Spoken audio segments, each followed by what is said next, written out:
ক্ষুদে শিশু দুর্গা মায়ের প্রতিমা তৈরি করে তাক লাগালো ক্রান্তিবাসীদের। ছোট্ট থেকে স্কুল যাওয়া আসার সময় পথের ধারে মূর্তি তৈরির কারখানায় মূর্তি গড়া দেখত ক্ষুদে নয়ন বাকালি। ছোট থেকে দেখতে দেখতে পঞ্চম শ্রেণীতে উঠে নিজেই বাড়িতে ছোট্ট একটি প্রতিমা তৈরি করে নয়ন। কারো কাছে শিখে শুধু দেখেই শেখা নয়নের ছোট্ট প্রতিমা অনেকের নজর কাড়ে। এখন সপ্তম শ্রেণীর নয়ন 3 ফুটের প্রতিমা তৈরি করছে।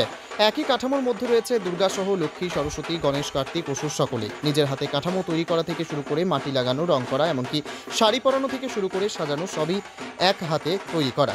পুজোর আর হাতে গোনা মাত্র কয়েকটা দিন রয়েছে, তাই শেষ মুহূর্তের কাজে ভীষণ ব্যস্ত নয়ন। নয়নের তৈরি প্রতিমাতেই পুজো হবে পাড়ার ক্লাবের পুজো মণ্ডপে। এদিকে ডুয়ার্সের মাল মহকুমার ক্রান্তি ব্লকের বাসিন্দা পানের দোকানদার তারক বাকালি ও গৃহবধূ মলি বাকালির ছেলে হলো নয়ন বাকালি। ছোট্ট নয়ন যখন প্রথম প্রতিমা তৈরি করেছিল তখন বাবা মায়ের খুব একটা সায় ছিল না, তবে বর্তমানে নয়নের হাতের কাজ বাবা মাকে বাধ্য করেছে প্রতিমা তৈরিতে সায় দিতে। বরং এখন বাবা মা নয়নকে কিছুটা হলেও সাহায্য করে। ছোট্ট নয়নের তৈরি ছোট্ট প্রতিমা এবারও যে অনেকের তা বলাই বাহুল্য।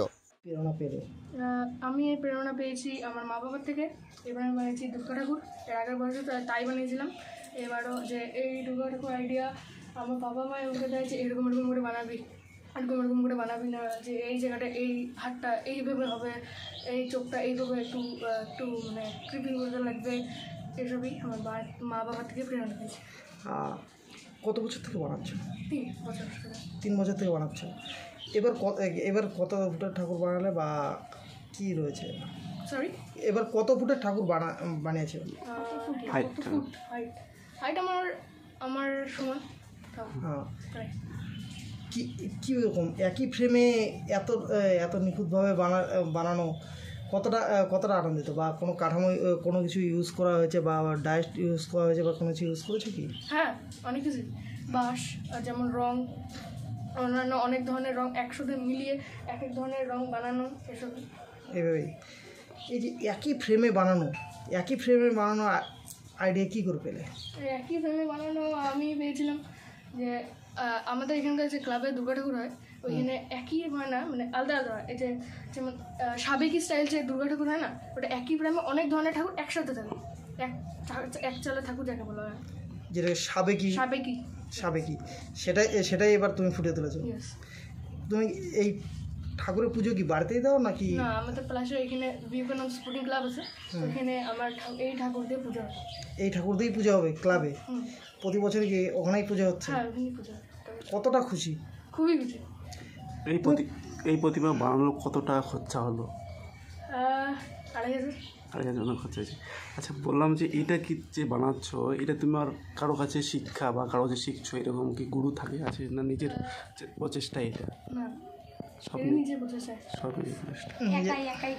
আর আমাদের আগে যখন স্কুলে যেতাম তখন আমার পাশে আমাদের স্কুলের একদমই সামনে একটা পাল বাড়ি থাকে বলে না, কুমোরটুলি, ওটা থাকতো। তো ওইখানে দেখতাম যে আসার সময় যে এই জায়গাটা এরকম করতে, এই জায়গাটা হাতটা এরকম হয়, হাতের আঙ্গুলি বানাতে লাগে, আগে চোখ এরকম দিতে লাগে।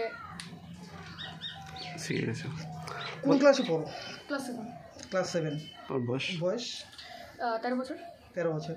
3 বছর থেকে মানে 10 বছর বয়স থেকে তুমি এই প্রতিমা বানানো শুরু করেছো? হ্যাঁ। তার আগে স্কুলে যাওয়ার সময় দেখতে? হ্যাঁ। কতটা আনন্দ লাগছে? কি নাম তোমার? নয়ন বাকালি। কোন জায়গা এটা? এটা ক্রান্তিহাট। উন্নত মানের পাঞ্জাব আলু বীজের বিশ্বস্ত প্রতিষ্ঠান দাস পটেটো। আপনি কি আলু চাষি? আপনি কি আলুর ভালো ফলন চান? তাহলে উন্নত মানের পাঞ্জাব আলুর বীজ কিনতে হলে আসতে হবে দাস পটেটো কোন। সেই বিশ্বস্ত আলুর দোকানটি রয়েছে ধূপগুড়ি সুপার মার্কেটে। দোকান মালিক সোহেল দাস। পশ্চিমবঙ্গ সরকারের লাইসেন্স প্রাপ্ত উন্নত মানের পাঞ্জাব আলু বীজের দোকান। এখানে উন্নত মানের সমস্ত রকম পাঞ্জাব আলুর বীজ পাওয়া যায়। যোগাযোগ নাম্বার 9064944025 অথবা 9907002979 অথবা 8967640014 এই নাম্বারে। কি বলবো, একাই বানিয়েছি। আমরা তো না বলি যে এরকম প্রতিমা, আমরা তো ভাবছিও বানাতেই পারবে না এত বড় প্রতিমা। আমরা তো খুব ভয় পাইছি, কিন্তু দেখলাম যে না, সত্যি সত্যিও তৈরি করেই ফেললো। যেমন ডাইস ইউজ করেনি, মুখ টুক তো ও নিজের ইচ্ছা, মানে নিজের হাতেই বানিয়েছে। এগুলো সর্বস্ব নিজে একাই করেছে। এগুলা সব নিজে, পুয়াল বান্ধার থেকে টাইয়ের কাঠামো বানানোর থেকে ঠাকুরের মুখ তৈরি করার থেকে সব নিজে হাতে একাই। নিজে হাতে একা? হ্যাঁ, ঠাকুরকে শাড়ি টাড়ি পরানো, সাজানো সর্বস্ব একা করছে ওগুলা। কতটা আনন্দ লাগছে ছেলে? খুবই আনন্দ লাগছে। আমরা তো একটু ভয় পেয়েছিলাম যে হয়তো ও পারবে না কমপ্লিট করতে, এত বড় ঠাকুর।